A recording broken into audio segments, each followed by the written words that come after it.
মাননীয় প্রধানমন্ত্রী আছেন, আমি এখানে প্রশ্ন করি, আমরা রক্ত জড়িয়েছি বলে আপনারা আজকে সংসদে প্রধানমন্ত্রী স্বরাষ্ট্রমন্ত্রী হয়েছেন। মাননীয় স্পিকার, আমি বুঝতে পারছি না সময়গুলো কিভাবে বন্টন করা হয়। সরকার দলের হলো 8 মিনিট, বিরোধী দলের হলো 6 মিনিট, এভাবে তো কথা বলতে পারবো না। মাননীয় স্পিকার, পাশাপাশি আমি এই সংসদের সর্বকনিষ্ঠ এমপি, বাংলাদেশের ইতিহাসের সর্বকনিষ্ঠ এমপি। আমি এখানে দাঁড়িয়ে আপনারা যে জেনজির কথা বলেন, সেই জেনজির প্রতিনিধি হয়ে আমি সংসদে কথা বলতে আসছি। আপনি যদি বলেন যে জেনজিরা কি চাই, আমি বলছি জেনজিরা 72-এর সংবিধান আর চাই না।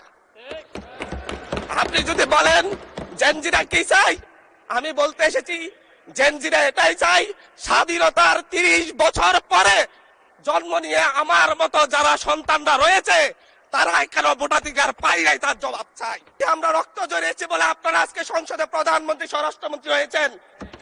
রক্ত ঝরার পরে, রক্ত জড়িয়ে গুলিবিদ্ধ হয়ে 3 দিনের মাথায় গুলিবিদ্ধ হয়ে, দয়া করে থামুন। মাননীয় সংসদ সদস্য, আপনার বক্তব্য অব্যাহত রাখুন। 144 ধারার মধ্যে আবার নিজেই গুলিবিদ্ধ পা নিয়ে বের হয়ে গিয়ে সংবাদ সম্মেলন করে বলেছি আবার রাস্তায় নামুন, হাসিনা পতন হতে হবে। আমরা বলেছি নতুন বাংলাদেশ দিব। আমরা নতুন বাংলাদেশ আবার প্রতারণার রাজনীতি দেখতে চাই না, প্রবঞ্চনার রাজনীতি দেখতে চাই না। যেই গণভোটের পক্ষে আমাদের মাননীয় প্রধানমন্ত্রী প্রচারণা চালিয়েছেন, যে আদেশের পক্ষে মাননীয় সরকার দলীয় সংসদ সদস্যরা প্রচারণা চালিয়েছেন, আজকে এখানে এসে কেন এটা নিয়ে আবার দীর্ঘ আলোচনা হতে হবে? আমরা 90-এর গণঅভ্যুত্থানের কথা বলে যাই নাই। 3 জোটের রূপরেখা হয়েছে, বাংলাদেশ গণতান্ত্রিক ভাবে উত্তীর্ণ হবে কথা দেওয়া হয়েছিল, কিন্তু 94 সালের মাগুরার নির্বাচন কারা আয়োজন করেছিল? কারা 94 সালে মাগুরার নির্বাচন আয়োজন করেছিল? আজকে আবার এই সংসদে দাঁড়িয়ে আবার এমন একটা ব্যবস্থা নিয়ে যাচ্ছেন, আরেকবার যে মাগুরার নির্বাচন আয়োজন করবেন না, এর নিশ্চয়তা কে দিবে? এর নিশ্চয়তা কে দিবে? আমি আমার সবচাইতে কম বয়সী প্রার্থী হিসেবে নিজের প্রার্থীটা জমা দিয়ে এলাকায় গিয়েছি প্রচারণা করতে। 3বার হামলা শিকার হতে হয়েছে। আমি সংসদ সদস্য হিসেবে এলাকায় গিয়েছি, সেই জায়গায় আমার উপর হামলা করেছে, সরাসরি ভিডিওতে দেখা গিয়েছে। অস্ত্র নিয়ে, দেশীয় অস্ত্র নিয়ে আমাকে কোপাতে আসা হয়েছে। তারা কারা?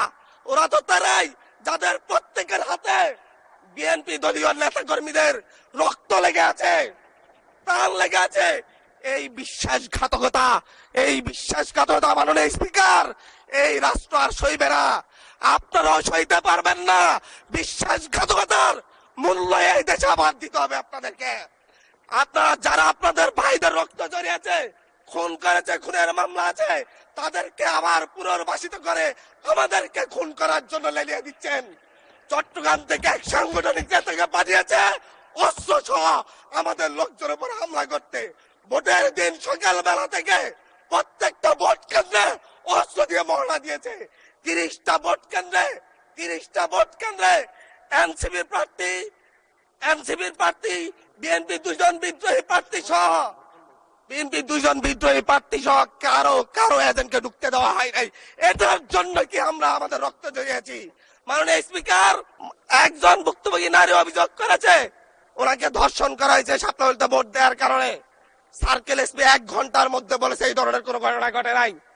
আজকে 42 দিন পার হয়েছে, এখনো ডিএনএ রিপোর্ট আসে নাই। মামলা নিতে 3 দিন দেরি হয়েছে। সিভিল সার্জন অফিস তদন্ত কমিটি করে দিয়েছে, তদন্ত কমিটির রিপোর্ট জমা দিয়েছে। ভুক্তভোগী নারী জানে না তার তদন্ত রিপোর্ট কি এসেছে। এই ভয়াবহ পরিবেশ তৈরি কারা করছে?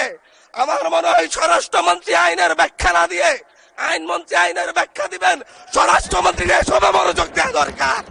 স্বরাষ্ট্রমন্ত্রী মনোযোগ দেওয়া দরকার। সারা দেশে কোথায় কোথায় সন্ত্রাসীরা রয়েছে, সেই সকল সন্ত্রাসীদের তালিকা করে তাদেরকে বিচারের ব্যবস্থা করা দরকার। স্বরাষ্ট্রমন্ত্রীর উচিত ধন্যবাদ মাননীয় সদস্য। নেতা কর্মীরা হত্যার শিকার হয়েছে তাদের বিচারের ব্যবস্থা করা দরকার।